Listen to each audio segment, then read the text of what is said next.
अध्याय 141 अध्यक्ष ये कृपया निरीक्षण करें। 4 वह छोटा लड़का जो नेता जैसा लग रहा था मुश्किल से 8 या 9 साल का होगा। वह डिंगलोंग कॉरपोरेशन का अध्यक्ष कैसे बन गया?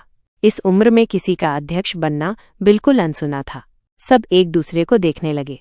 कोई नहीं बोला। ऐसा नहीं था कि वे नहीं चाहते थे, बल्कि इसलिए कि उनमें हिम्मत नहीं थी। हालांकि ये शुआन की उम्र से सभी हैरान थे, लेकिन किसी ने कुछ कहने की हिम्मत नहीं की।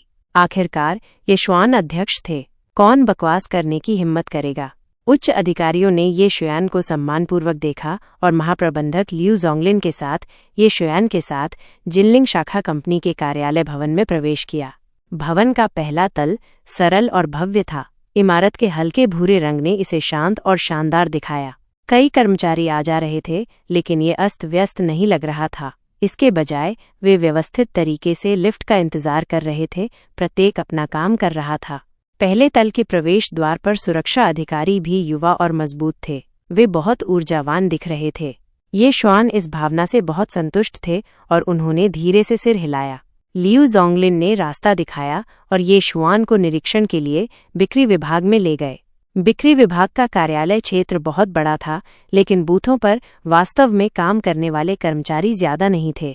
बिक्री विभाग के महाप्रबंधक बाहर आए और समझाया, अध्यक्ष, ये वो समय है जब हमारे विक्रेता बाहर जाकर मिलते हैं। हालांकि उनके पास हर दिन का विस्तृत कार्य रिकॉर्ड होता है। उनका कार्य प्रवाह मुख्यालय द्वारा भेजे गए आवश्यकताओं के अनुसार ही चलता था। निश्चित रूप से कोई ढिलाई या बदलाव नहीं था।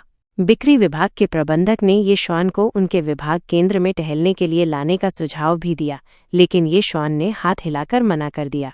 मैं यहाँ केवल एक साधारण निरीक्षण के लिए आया हूँ। मैं सभी के सामान्य काम को प्रभावित नहीं करना चाहता।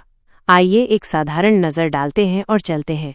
किसी ने भी ये शुआन की व्यवस्था का खंडन करने की हिम्मत नहीं की। उन्होंने सिर हिलाया और लियू जोंगलिन के पीछे चले गए। फिर उन्होंने कुछ और विभागों का निरीक्षण किया। ये शुआन प्रवेश द्वार पर खड़े होकर एक साधारण नज़र डालते रहे, ये सुनिश्चित करते हुए कि कर्मचारियों के सामान्य काम पर कोई असर न पड़े। कर्मचारियों ने अपना काम किया और हाथ में लिए काम को गंभीरता से किया। काम का माहौल बहुत समृद्ध और जीवंत था। पूरी जिनलिंग शाखा एक बहुत ही ऊर्जावान कंपनी की तरह दिख रही थी। ये अपनी नींद में अपनी भूमिका निभा रहे थे, इसलिए वे स्वाभाविक रूप से जानते थे कि डिंगलोंग कॉरपोरेशन की जिनलिंग शाखा जिनलिंग व्यापारिक क्षेत्र में कहाँ स्थित थी। ये निश्चित रूप से व्यापारिक क्षेत्र में एक बड़े भाई की तरह थी। ऐसी प्रतिष्ठा केवल मुख्यालय की प्रतिष्ठा से ही नहीं आई थी। ये शाखा कंपनी की अपनी ताकत से भी बहुत हद तक संबंधित थी। ये शुआन का मानना था कि जिनलिंग शाखा कंपनी अच्छा प्रदर्शन कर रही थी, इसलिए उन्हें इसमें भाग लेने की तुलना में निरीक्षण करने में अधिक रुचि थी। विभिन्न विभागों का निरीक्षण करने के बाद लियू जोंगलिन ने धीरे से ये शुआन को सुझाव दिया, क्यों न हम बैठक कक्ष में जाएं और आपको शाखा कंपनी के संचालन की रिपोर्ट दें। ये सुनकर ये शुआन ने सिर हिलाया। जरूर।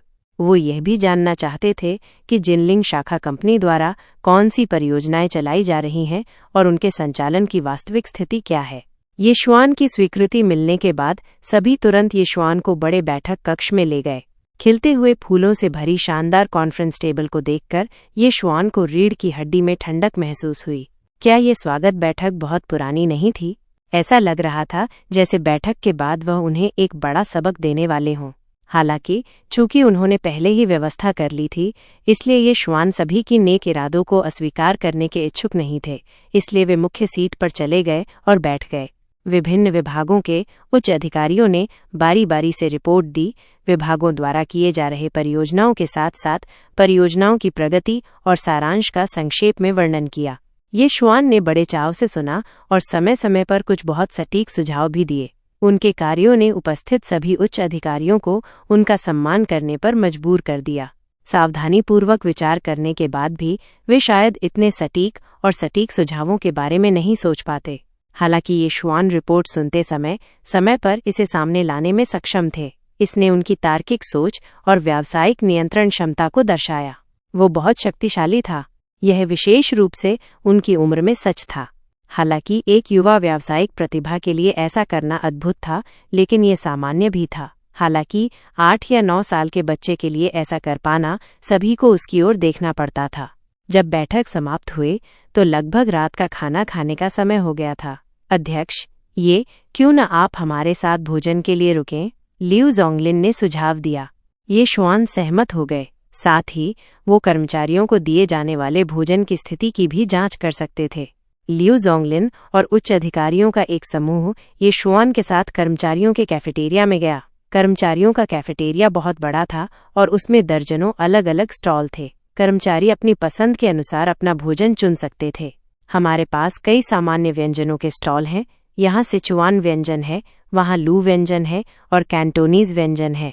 मूल रूप से हम अधिकांश लोगों की ज़रूरतों को पूरा कर सकते हैं। लिऊ जोंगलिन कर्मचारियों के कैफेटेरिया से बहुत परिचित थे। वह स्टॉलों पर सिग्नेचर डिशेस को भी अपनी उंगलियों पर जानते थे। इससे पता चलता था कि वो अक्सर यहाँ खाते थे। ये शुआन ने ये सब ध्यान से देखा। इसका मतलब था कि लिऊ जोंगलिन एक मिलनसार महाप्रबंधक थे जो दिखावा नहीं करते थे। इसके अलावा वो स्मार्ट और बड़े काम करने में सक्षम थे। लगभग रात का खाना खाने का समय हो गया था और कई कर्मचारी यहाँ खाना खा रहे थे। जब उन्होंने उच्च अधिकारियों को देखा तो उन्होंने मुस्कुराकर उनका अभिवादन किया। एक साधारण भोजन के बाद ये शुआन को अचानक अपनी बहन का फोन आया। जियाओ शुआन, तुम कहाँ हो? मम्मी और पापा वापस आ रहे हैं। कहानी जारी रहेगी।